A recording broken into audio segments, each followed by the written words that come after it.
Dream Team, it's your boy Neal back with another reaction video, guys. Here we are with how the RAF defeated the Nazis in history's greatest air battle, the Battle of Britain.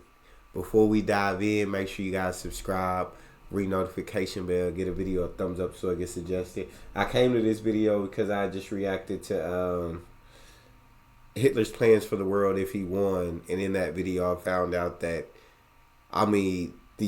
Britain literally saved the world. They literally defeated this man and stopped this man. You feel me? And that defeat was probably the biggest, Hitler's first defeat and the biggest reason for his downfall. And it all came from the little Britain. You feel me? This wasn't the big British Empire no more. This was just Britain. Outnumbered, outgunned. And they defeated that man. And that battle right there really saved the world, if you ask me. The way it was told to me, you feel me? So shout out to the UK and let's hear about this.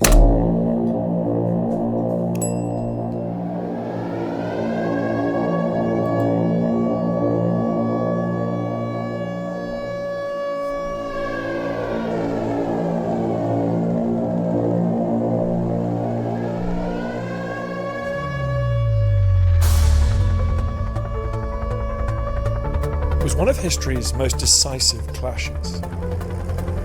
Yeah. The first battle ever where the result was decided not on the land nor on the sea, but in the air. In the air,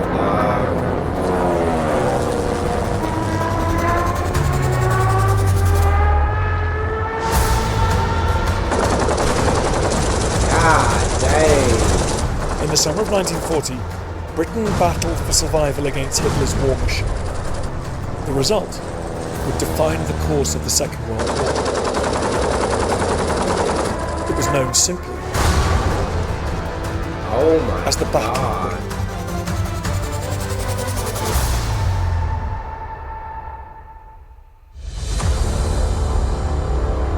June 1940. Britain and its empire stood alone. The rest of Western Europe had fallen. On the 18th of June, France surrendered to German forces, and British Prime Minister Winston Churchill gave a speech that was as prescient as it was inspirational.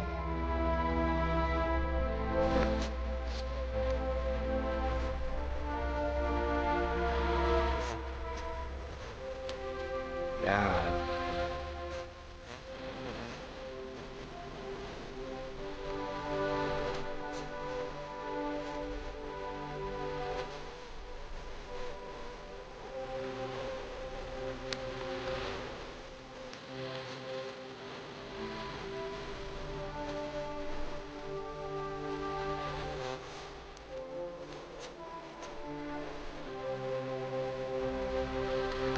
Yeah.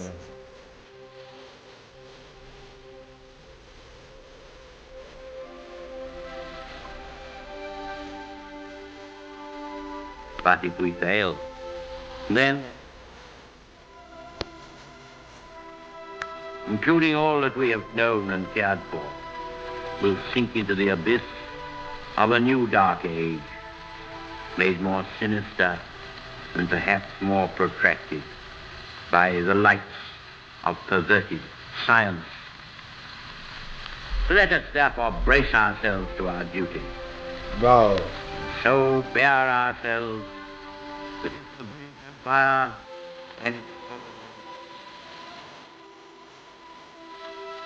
and fulfill faith.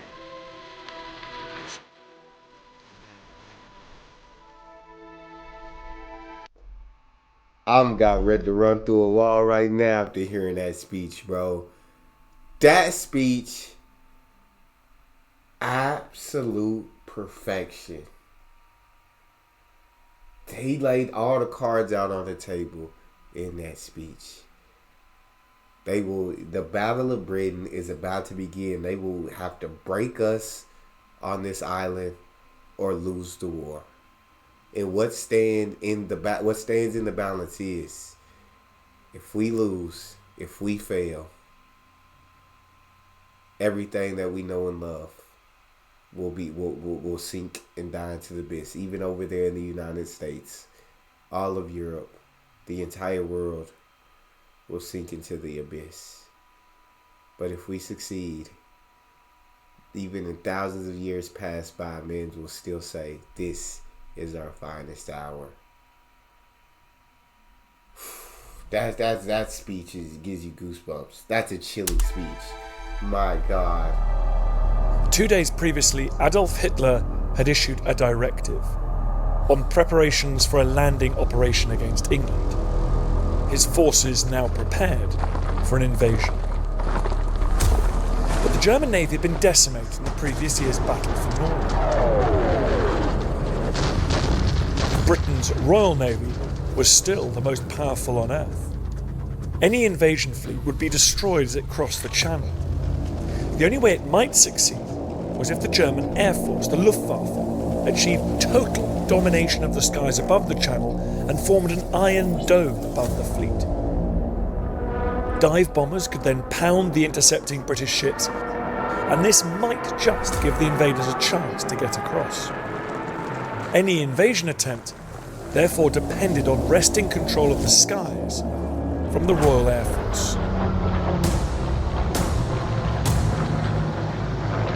As a first step, Hitler turned to his Air Force to knock Britain out of the war, preferably by a campaign of bombing that would destroy the British economy and the will to go on fighting, or if that failed, to smash the RAF and create the necessary preconditions for an invasion. In mid-July, the Luftwaffe stepped up attacks on British coastal shipping. The Battle of Britain had begun. Jesus. The task of defeating the Luftwaffe fell to the RAF.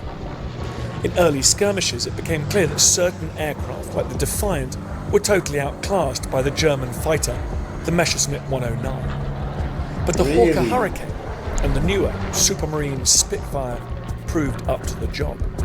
There were twice as many Hurricanes in the RAF as Spitfires at the start of the battle. They were quick to produce and easy to fly. But they were slower than the Messerschmitt. The Spitfire, however, was very evenly matched with the best German fighter. Really?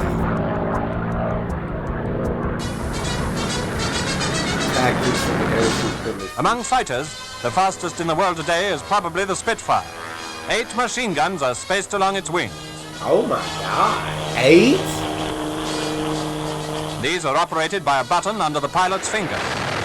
The German armour has to suffer a simultaneous stream of fire, which, focusing on a point 250 yards ahead at a rate of 9,600 bullets a minute, can soar through steel plate. Our Spitfire has a top speed of 387 miles an hour. It travels 100 yards in about half a second. This gives it an advantage of about 100 miles an hour over the bomber, which cruises at 220. Oh, it was a wrap. It's too fast. It's too fast. 8 machine guns on the wings. 9,600 bullets per minute. It was a wrap. That aircraft was savage. Aircraft were fit for purpose, and there would be enough of them. Churchill had appointed Lord Beaverbrook as the head of his new Ministry of Aircraft Production.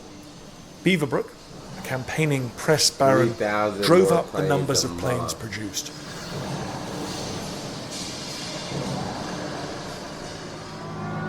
The problem was trained pilots.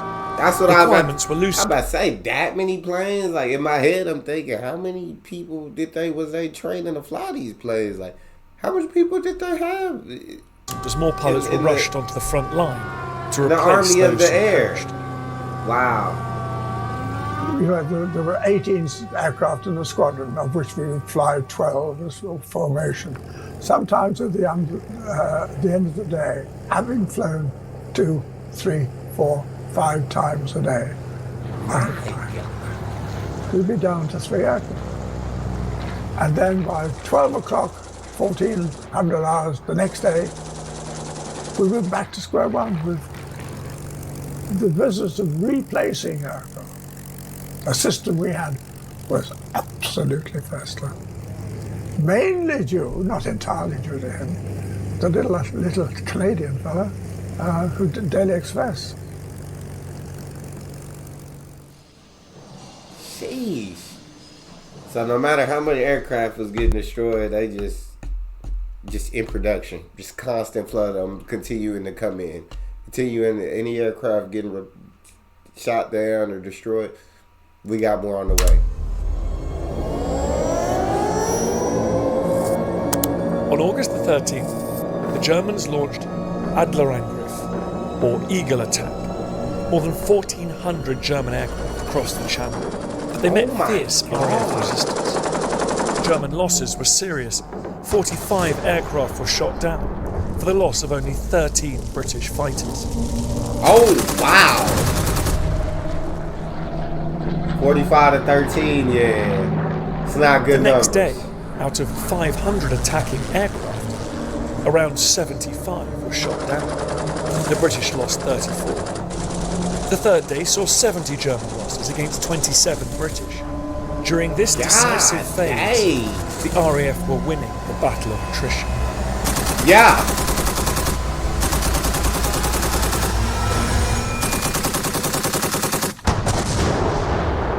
RAF was tearing them up in the air, dog.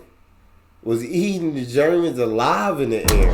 Here are some cases where the camera was present and actually in the fighter planes. This is sensational stuff taken by pilots in action. Imagine yourself sitting on the tail of this Heinkel, giving him all you've got. Smoke streaming from him, he's in a bad way, but you won't see him crack up because the camera gun, being geared to the machine gun, stops as the Heinkel falls out of sight. Now you're chasing another Heinkel, and this time the camera too gets the victim. Dang. Messerschmitt 110. A Dornier 17. The Royal Air Force takes these films to record how various enemy types stand up to the fire of our fighters. Apparently they don't. Watch this Junkers 87.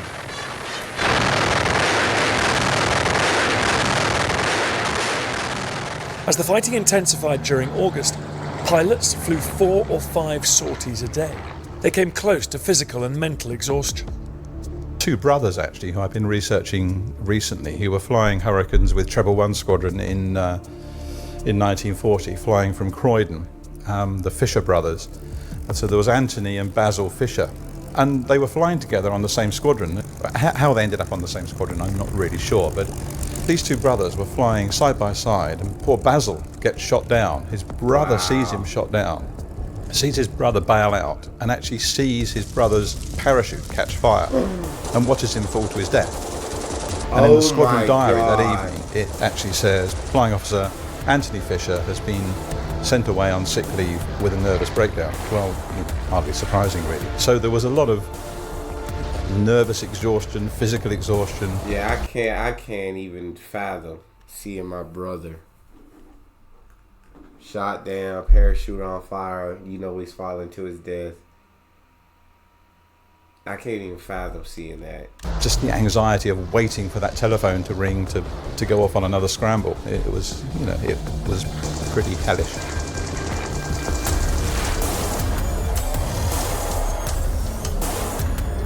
At one point, General Ismay, Churchill's principal military assistant, was watching the battle as it was being plotted in a fighter command operations room.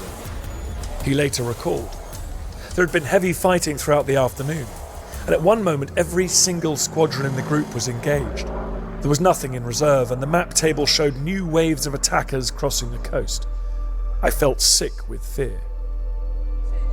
But the fact that Ismay was able to watch the battle unfolding at all was a miracle of planning. He was witnessing an operation that gave Britain a unique advantage.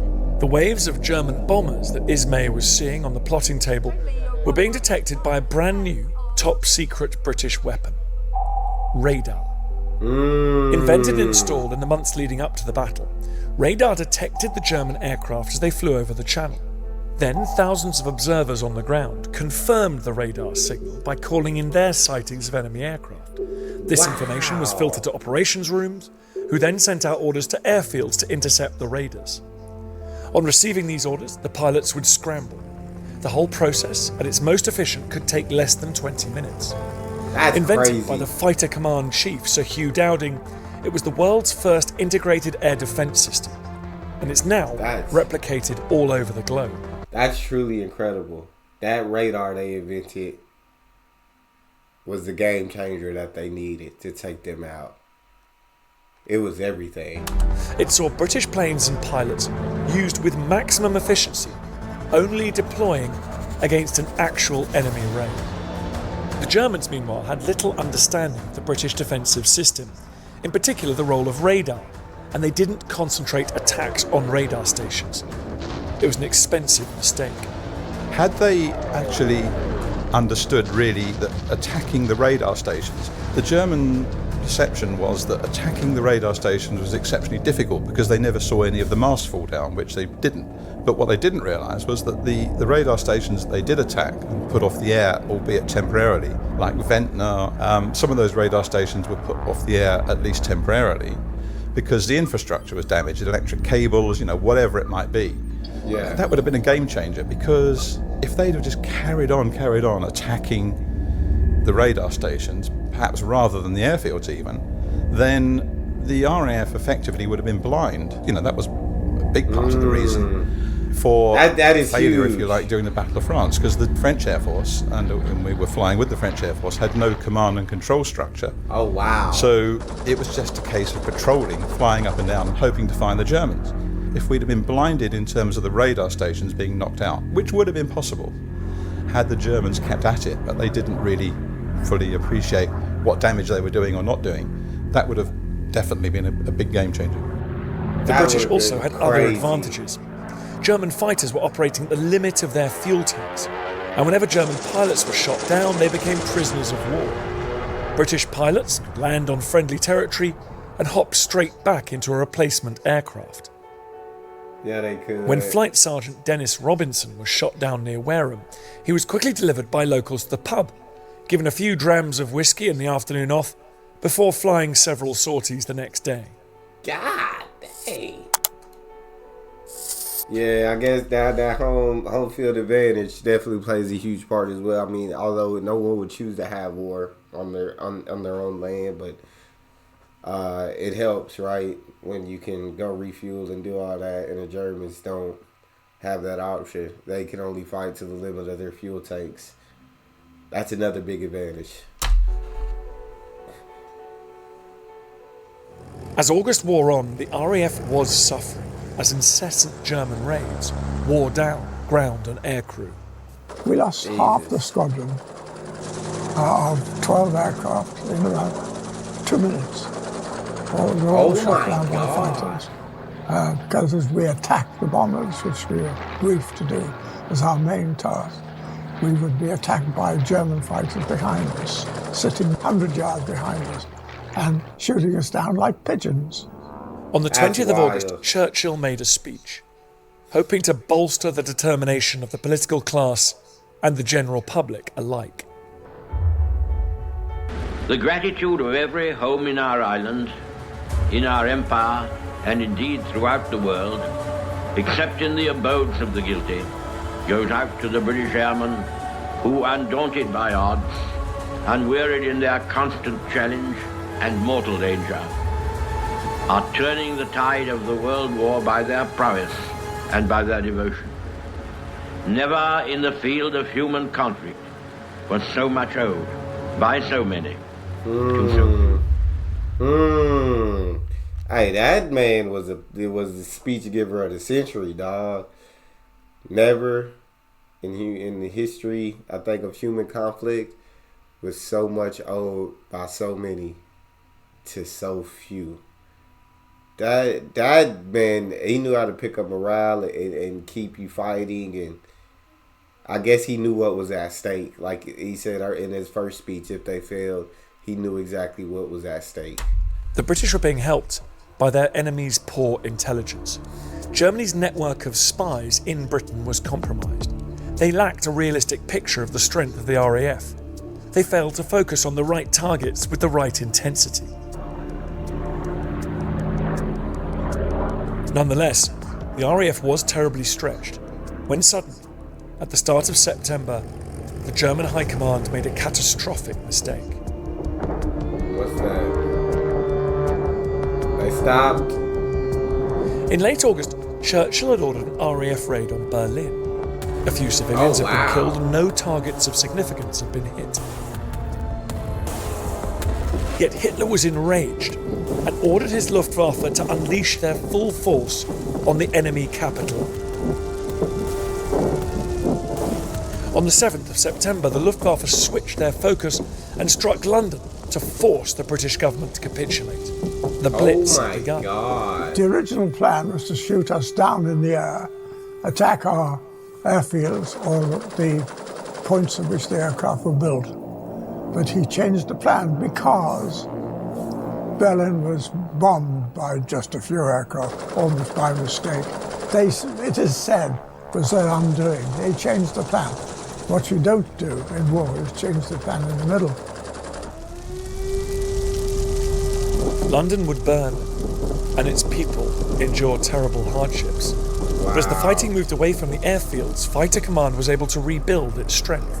Runways were prepared. Pilots could grab some rest. On the 15th of September, a week of continuous bombing of London reached a climax as 500 German bombers, accompanied by more than 600 fighters, pounded London from morning to dusk. The RAF rose to the challenge. Over 60 German aircraft were destroyed. Another 20 were badly mauled. The Royal Air Force was clearly not on its knees. The British people were not demanding peace. The British government remained determined to fight. Yeah, they All the world did. that is still free marvels at the composure and fortitude with which the citizens of London are facing and surmounting the great ordeal to which they are subjected, the end of which, or the severity of which, cannot yet be foreseen. It is a message of good cheer to our fighting forces on the seas, in the air, and in our waiting armies, in all their posts and stations, that we send them from this capital city. They know that they have behind them a people who will not flinch or weary of the struggle, hard and protracted though it will be, but that we shall rather draw from the heart of suffering itself the means of inspiration and survival, and of a victory won not only for ourselves, but for all. A victory won not only for our own time, but for the long and better days that are to come. Bro, shout out my boy Winston Churchill, man. These speeches are absolute perfection. Shout out to Britain. Shout out to the RAF, man. Shout out to all the citizens. Shout out to the government. Like, y'all really did it, dog. Y'all are the ones that really saved the world from this evil, pure evil. Y'all defeated them. Y'all won against overwhelming odds. Hitler's attempt to knock Britain out of the war through air power had failed. His plan to defeat the RAF before invading had failed. Now autumn gales threatened. The invasion would have to be now or never.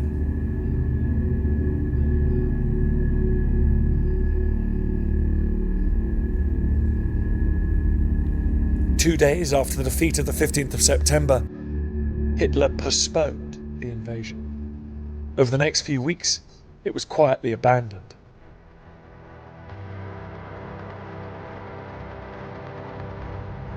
Got to hold that L. It was Hitler's first decisive defeat. Yeah. Frustrated by the Channel, the Royal Navy, and the RAF, Hitler decided to turn east. The defeat of the Soviet Union looked to be an easier proposition. The German blitz against UK cities and industries would continue, but the RAF had triumphed.